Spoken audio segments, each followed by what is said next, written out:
wa Nairobi na katika maeneo mbalimbali ya nchi, ambapo kuanzia jana usiku mvua kubwa ambayo imenyesha imeathiri sio tu wakazi bali pia shughuli za uchukuzi.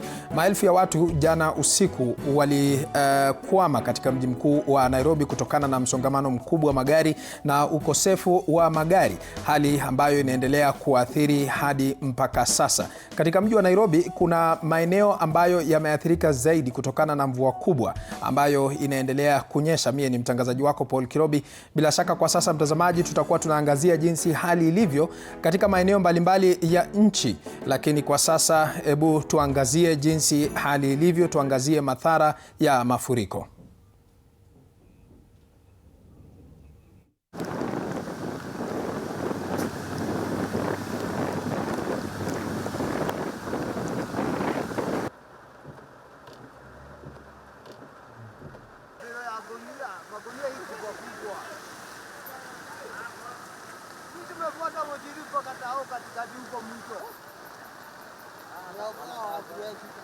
Kuna mtu amekufa? Moja ndio tumetoa hapa.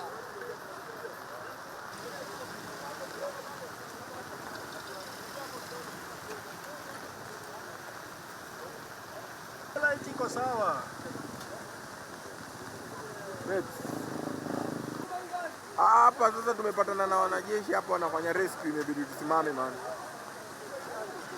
Mtazamaji, kufuatia mafuriko ambayo yalishuhudiwa jana usiku, Rais William Ruto aliamrisha maafisa wa kijeshi kusaidia katika juhudi za uokozi na kuwasaidia Wakenya waliokuwa wameathirika. Maafisa hao wamekuwa katika maeneo mbalimbali ya Nairobi kuwasaidia Wakenya waliokuwa wamekwama. Hizi hapa ni picha za usiku wa kuamkia leo ambapo maafisa hao wa kijeshi wakiwasaidia Wakenya katika shughuli hii ambayo ilikuwa inaendelea usiku wa jana.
Kutokana na mafuriko hayo, Wakenya wengi bado wanaendelea kutaabika, hasa hapa jijini Nairobi katika maeneo mengi na hasa katikati ya jiji. Wengi wangali wanajaribu kujikwamua kutokana na mafuriko hayo. Hawa hapa ni baadhi ya watu tuliowapata wakiwa wangali wamekwama.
Na kutokana na hali ilivyo kwa sasa, tutakuwa tunaungana naye mwandishi wetu Faith Wangare ambaye yuko katika maeneo ya South B baada ya kuzuru maeneo mengine jijini, akitupa taswira ya hali ilivyo eneo hilo. Faith Wangare, kama unanipata kwa njia iliyo safi zaidi, hali iko namna gani kufikia sasa hivi? Yes, thank you so much. We are live. We're coming to you live at Grogon, where we had the heavy downfalls yesterday with a lot of destructions of the vehicles and a report of a few casualties that actually led to deaths. And with me here, I have one of the major people that work here. Utatuambia jina lako na utuambie nini haswa kilitendeka, nini saizi madhara yenye yamefanyika saa hizi. Nianze na kutuambia jina lako ukiangalia pale tafadhali. Okay, kwa majina naitwa Peter Dirango. Mimi ni mkaaji wa hapa na mfanyabiashara. Kuna hasara kubwa sana imetokelezea hapa. Hata watu kama area hii peke yake tumepoteza kama watu 5 wale tumeconfirm. Hata kwa nyuma kwa gari yetu hapa ukiangalia kuna mtu hapo mmoja wetu. Hasara ile watu wameenda kiosk. Kuna kiosk kama 20 zimebebwa na maji na zikuwa na stock. Kama mimi kwa kiosk yangu niko na kiosk kama 3 hapa. Zote zimesupiwa na maji.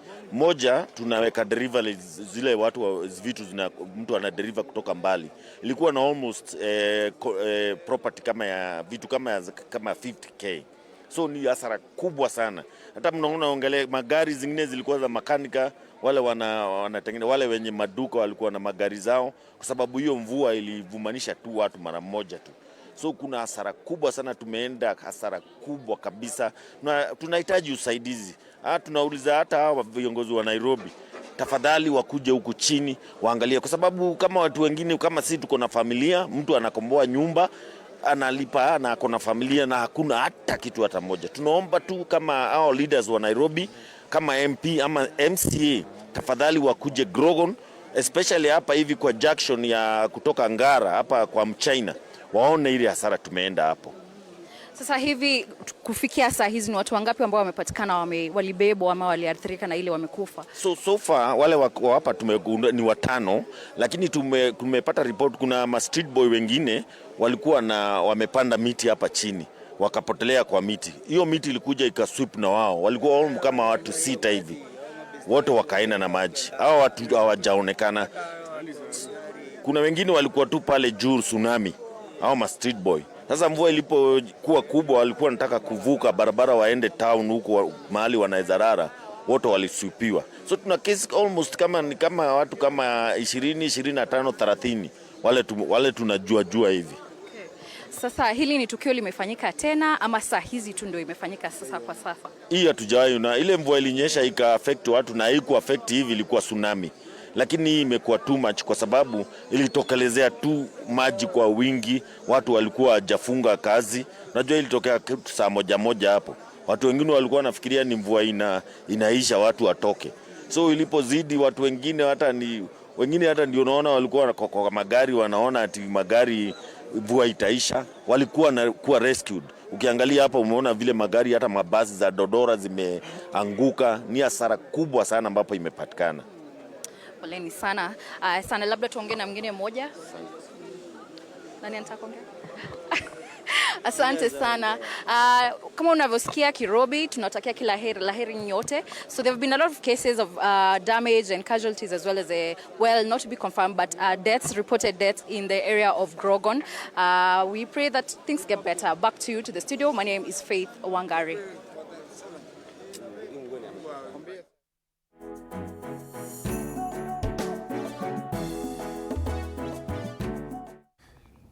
Asante sana Faith Wangare kwa kuzungumza na wakazi wa mji wa Nairobi kuelezea tu jinsi ambavyo hali ilivyo.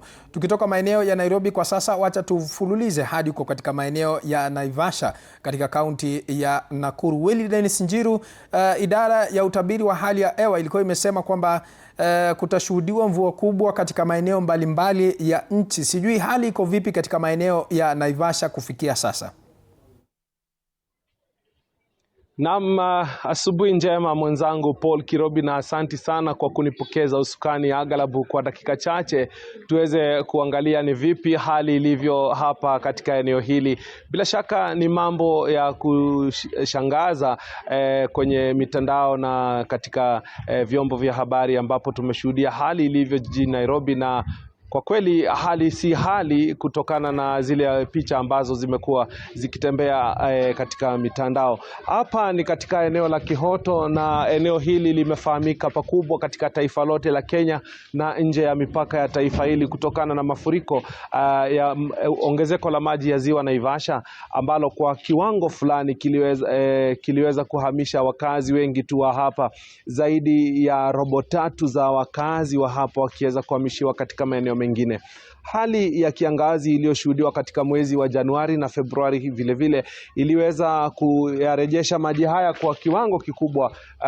Kama nilivyo hapa ni zaidi ya tuseme mita 100 hivi, kwa sababu nilipo hapa ndipo ilikuwa ukingoni mwa ziwa wakati ambapo kulikuwa na mafuriko mengi. Kumekuwa na mvua, ndio ziwa Naivasha huweza kupokea maji yake kutoka mvua, vile vile kutoka mito, na vile vile kutoka maeneo ambayo yanatiririza maji yake katika ziwa hili. Ikikumbukwa kwamba ziwa Naivasha na mji wa Naivasha uko katika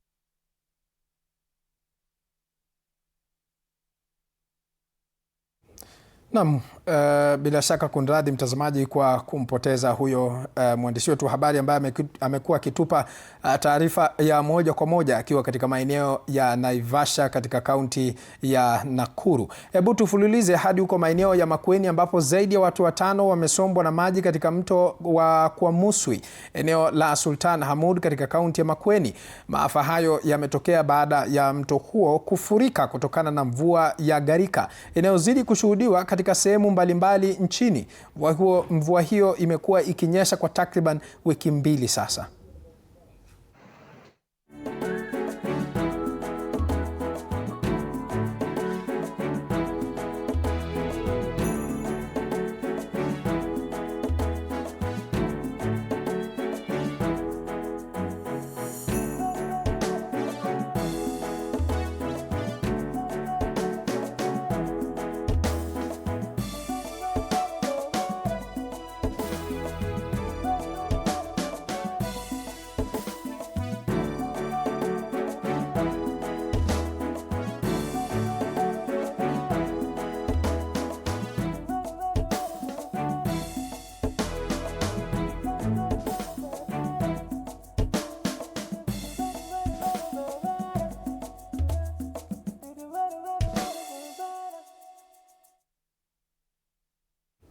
Mtazamaji, ndivyo hali ilivyo katika maeneo ya Makueni. Tukitoka huko, wacha turejee kwake mwandishi wetu wa habari Willy Dennis Njiru ambaye yuko katika maeneo ya Naivasha katika kaunti ya Nakuru. Willy Dennis Njiru, kwako mpira. Naam, asante Paul Kirobi mwenzangu studioni. Kumradhi kwa mushkil wa hali ya mitambo hapo.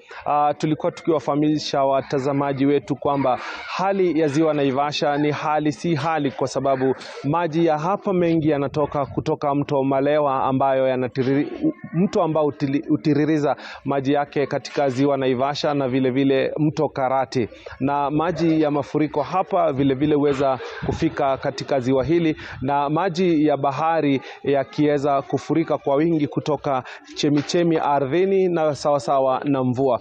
Na hali iliyoshuhudiwa katika siku chache zilizopita za mvua, ongezeko la mvua hapa nchini, bila shaka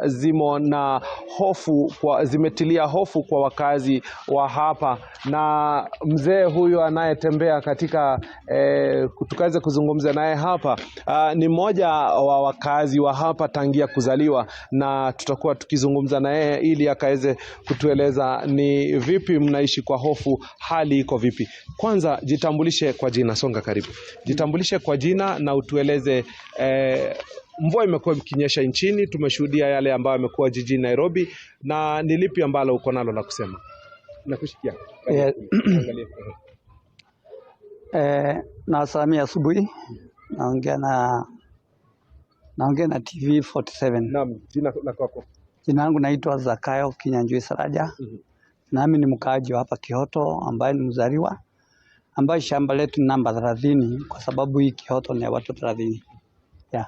Naam, tueleze, kumenyesha sana nchini. Tumeshuhudia jijini Nairobi hapo jana mafuriko mengi tu, watu wamekwama barabarani. Maji haya ya huenda yakaathiri pia eneo la Naivasha, kwa sababu mafuriko huenda yakaathiri pia hapa kutokana na wingi wa maji eneo la Nyandarua. Ndio, ni kweli hii Naivasha ama hapa Kihoto mara mingi maji inakuwa ni ya kuteremshika kutoka Malewa na kutoka Karati na mito mingine mingi. Na pia kwa sababu hii mvua imenyesha kwa muda mrefu, hii maji imekuwa chini, kumejaa maji. Kwa hivyo kila mvua ikinyesha kidogo, ile inateremuka na ile inatoka chini zikipatana. Sasa ndio maana tunapata mafuriko kwa hii muda wa hizi miezi michache ambayo mvua imeweza kunyesha. Wanasema mwenzako akinyolewa chako kichwa kitie maji. Kichwa cha jijini Nairobi kisha nyolewa tayari. Kichwa cha Naivasha nyinyi mtasema nini? Tuna huzuni kwa sababu tumeona Nairobi vile mafuriko imekuwa, na Nairobi ni mahali pameangaliwa zaidi. Sasa hapa Kihoto tunaye wasiwasi ambaye tunashindwa vile tutafanya. Tuna wasiwasi. Kwa sababu kumekuwa na hali ya kuhama kuhama, na mwishoni mwa mwaka jana imekuwa hali nzito sana kwenu. Labda unaweza kutueleza kwa mapana na marefu hali ilivyokuwa, na huenda saa hizi hali itakuwa vipi?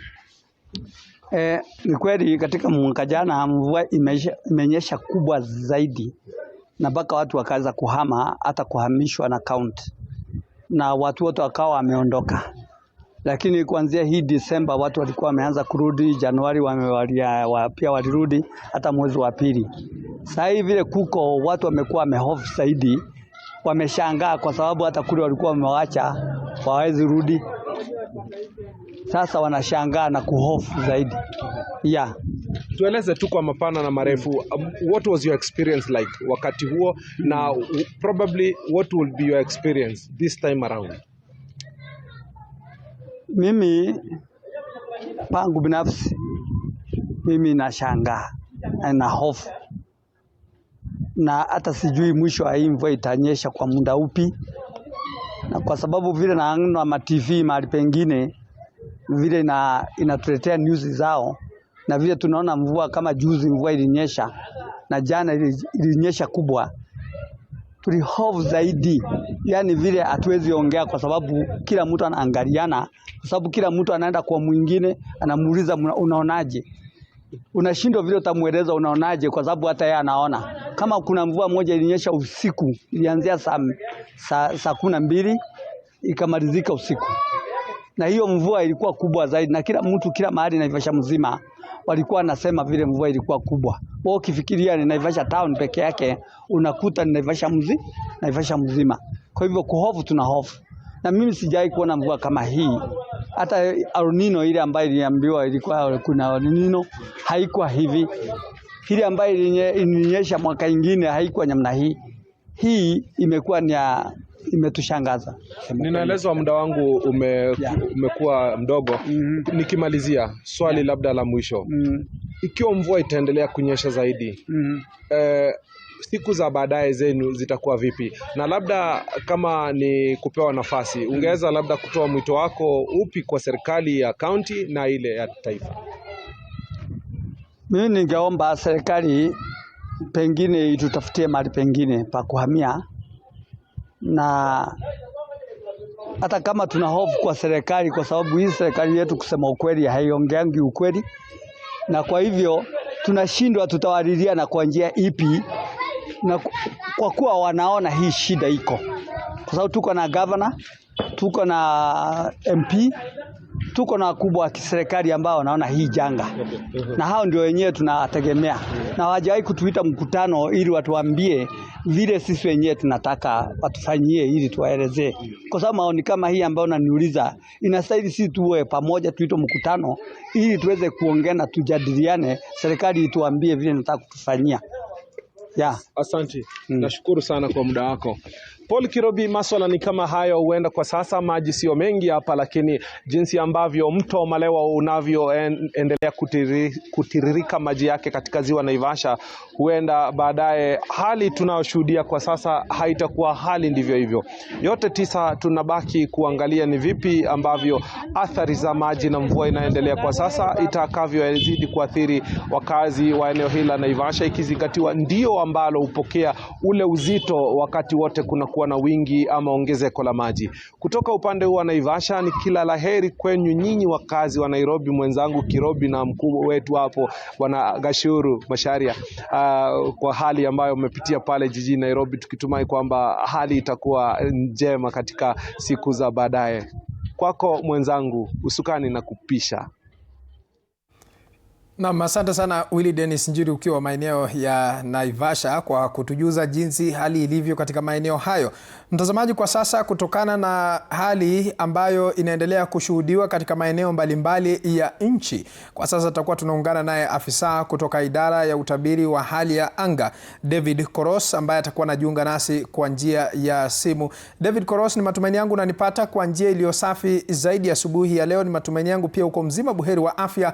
Je, kuna maeneo mbalimbali na jana Wakenya wengi wanasema kwamba walipatwa na mshtuko. Sijui kauli yako ni upi kuhusiana na jinsi Wakenya wanaendelea kulalamika kutokana na mvua kubwa ambayo inaendelea kunyesha?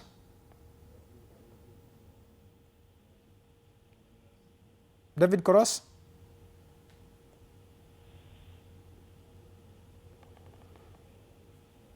Koros, unanipata kwa njia iliyo safi zaidi?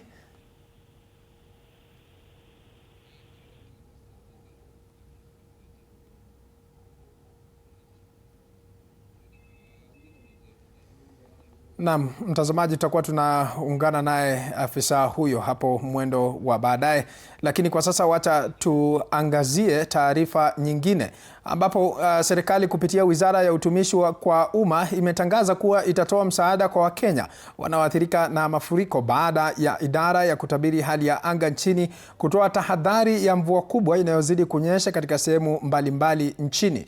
Kupitia taarifa, Wizara ya Utumishi kwa Umma Geoffrey Ruku ametangaza kuwa wizara hiyo inatoa huduma za dharura, huku wakitoa wito kwa Wakenya kuwa makini hususan barabarani, ikizingatiwa kuwa barabara nyingi zimefurika. Vilevile afisi zote za kaunti zimehimizwa kuwekeza kitengo maalum cha kupokea taarifa za mafuriko ili kulainisha utekelezaji wa huduma za dharura. Mvua hiyo imeathiri kaunti za Nandi, Kakamega, Vihiga, Bungoma, Nairobi, Nakuru na maeneo mengine.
Naam, bila shaka mtazamaji, ndio taarifa ya serikali kuhusiana na jinsi ambavyo mvua inaendelea kunyesha katika maeneo mbalimbali ya nchi.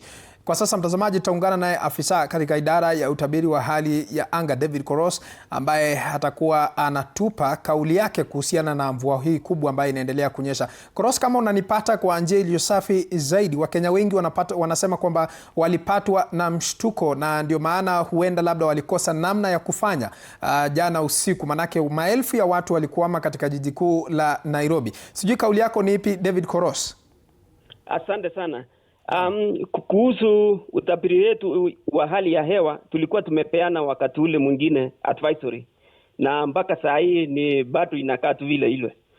Saa hii tuko na matokeo ya station ambayo tumepokea ripoti One of them is especially around Nairobi. Kwa mfano, tumepata report from Moi Air Base ambapo naye mvua was going as far as 145.4 millimeters in 24 hours. However, the highest was actually being from Wilson Airport with 160.0 millimeters in 24 hours, followed by Dagoretti Corner with 112.2 millimeters of rainfall.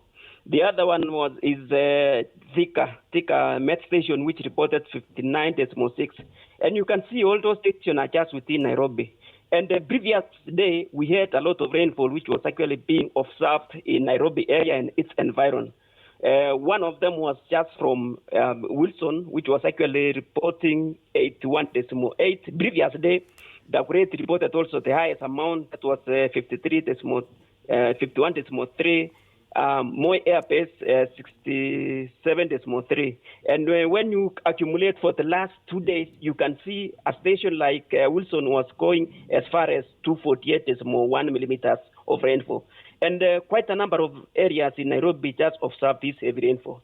And so far, we had indicated that the advisory that we indicated was that the heavy rainfall was expected to start around the 3rd of March and extending all the way to 8th, where we expect now to have some kind of a reduction.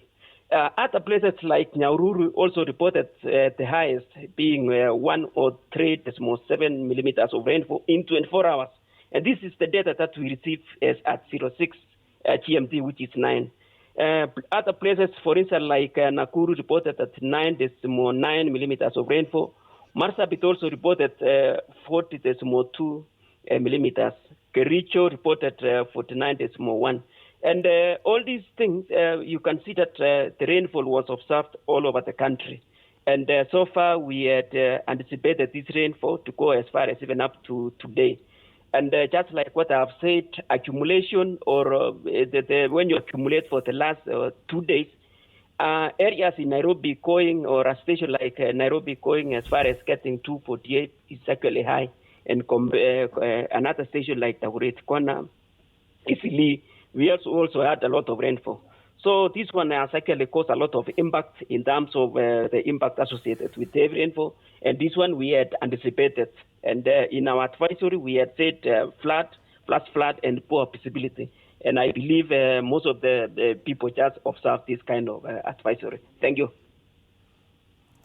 Naam, David Koros, kabla sije kuachilia, jana usiku Wakenya wengi walikuwa katika mji wa Nairobi mwendo wa saa 2 usiku, na ndiposa mvua hiyo kubwa ilikuwa imeanza kunyesha. Labda ushauri wako kwa Wakenya ni upi hasa? Unajua sisi tulikuwa tumesema sasa wakati kama huu wa mvua tulikuwa tunatarajia flood. Alafu naye flood tulikuwa tunatarajia mambo ya visibility to be poor. So that is actually what we advise our people or the residents to be on the lookout for sightings like flooding. And we had, in terms of quite a number of the forecasting products, for instance, like the seasonal forecast, we had anticipated the weekly forecast. We had talked about this one. The warning that we gave out, we mentioned about those. So our advisory or our early warning information was actually a hit. Thank you. Naam, asante sana David Koros kwa njia ya simu, afisa kutoka idara ya utabiri wa hali ya anga. Bila shaka mtazamaji, wanasema kilicho na mwanzo hatimaye hakina mwisho. Hakikosi mwisho. Takuwa tunaendelea kukupasha mengi zaidi na kuangazia taswira ilivyo katika maeneo mbalimbali ya nchi. Kwa hivyo usiende mbali. Mimi nimekuwa mtangazaji wako Paul Kirobi, tupatane mwendo wa baadaye.